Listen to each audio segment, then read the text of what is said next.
ശ്രീ ഷോൺ ജോർജ്, അതായത് ഈ കേസിൽ ഇനി ഇതൊരു രാഷ്ട്രീയ പ്രേരിതമായ കേസാണ്.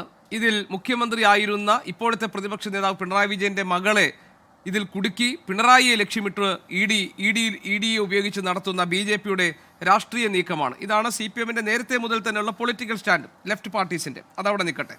പക്ഷേ ഈ കേസിന്റെ മെറിറ്റിലേക്ക് പോകുമ്പോൾ അദ്ദേഹം പറഞ്ഞത് ഒന്നും തെളിയാനില്ല, എല്ലാ കാര്യങ്ങളും സുതാര്യമായി നടന്ന കാര്യങ്ങളാണ്. രണ്ട് കമ്പനികൾ തമ്മിൽ ഉണ്ടാക്കിയ കരാർ അനുസരിച്ച് സേവനം നൽകുന്നു, അതിനുശേഷം ആ പണം കൈപ്പറ്റുന്നു, അതിൻ്റെ രേഖകളുണ്ട്, അതിന് നികുതി അടച്ചതിൻ്റെ തെളിവുകളുണ്ട്.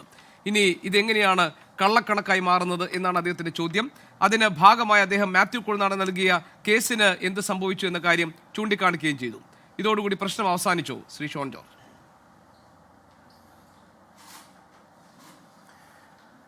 ആദ്യമായിട്ട് ഞാൻ പറഞ്ഞ കഴിഞ്ഞ തെരഞ്ഞെടുപ്പ്, ഈ നിയമസഭാ തെരഞ്ഞെടുപ്പ് കഴിഞ്ഞപ്പോൾ ഞാൻ ഏറ്റവും അധികം ആസ്വദിച്ചൊരു ട്രോൾ എന്ന് പറയുന്നത് CPM തോറ്റത് യാഥാർത്ഥ്യമാണ്, പക്ഷേ ഇനി ഏറ്റവും വലിയ ബുദ്ധിമുട്ടെന്ന് പറഞ്ഞാൽ അവർ പരാജയപ്പെട്ടു എന്ന് അവരെ ഒന്ന് പറഞ്ഞ് മനസ്സിലാക്കുക എന്നുള്ളതാണ്.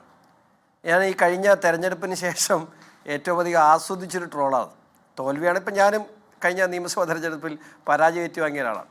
അപ്പോൾ തോറ്റ് കഴിഞ്ഞപ്പോൾ അന്ന് എനിക്ക് മനസ്സിലായി ഞാൻ തോറ്റെന്ന്. പക്ഷേ ഇപ്പോഴും CPM-ന് അത് മനസ്സിലായിട്ടില്ല.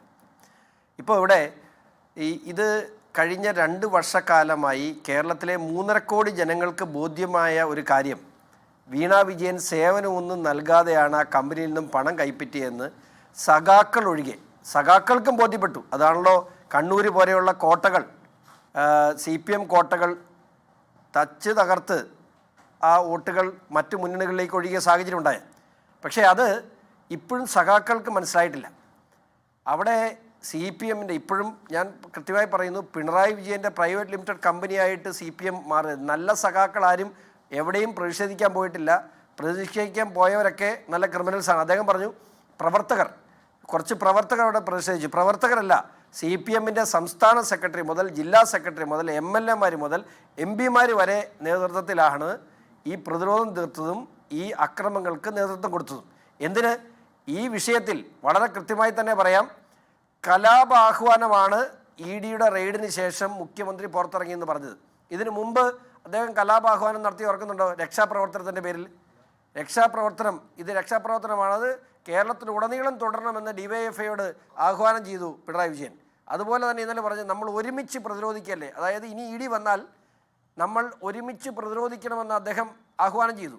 അതിനുശേഷം ഇന്നലെ കേരളത്തിലുടനീളം പ്രതിഷേധ പ്രകടനങ്ങളും വലിയ സംഘർഷാവസ്ഥയും പല സ്ഥലങ്ങളിലും സൃഷ്ടിക്കപ്പെട്ടു.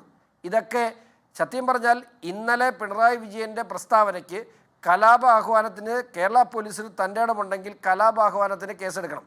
അദ്ദേഹത്തിൻ്റെ പ്രഖ്യാപനത്തിന് ശേഷമാണ് പല സ്ഥലങ്ങളിലും ഇത്തരത്തിലുള്ള വലിയ പ്രതിഷേധങ്ങളും മാർച്ചുകളും പല അക്രമ സംഭവങ്ങളും ഉണ്ടായത്. അപ്പോൾ കലാപാഹ്വാനത്തിന് മുൻ മുഖ്യമന്ത്രി പിണറായി വിജയനെതിരെ കേസെടുക്കുകയാണ് ചെയ്യേണ്ടത്.